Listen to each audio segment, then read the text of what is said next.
Hey guys, Steve from Internet City Computers, Detroit, on another segment of Fix It Right. Okay, you ever wonder if your files are corrupted in Windows and how to fix them? I'm going to show you how to run a little tool built into Windows.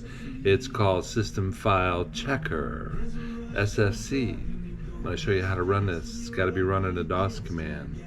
I always run my DOS commands with administrator privileges, just in case I need administrator privileges. Anyways, here we go.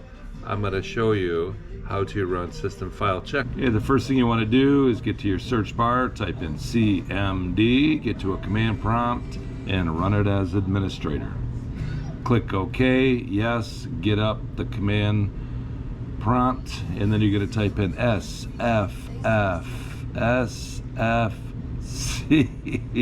as in System File Checker, space / scan now. Hit enter.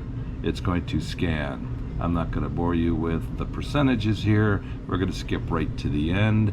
This is one of my bench computers, maintained pretty well, so we're not going to find any integrity violations. When it's finished, it's going to tell you whether it found damaged files and repaired them, whether it found files and couldn't repair them, or whether it didn't find any violations at all. And that's it. Check your files. Adios.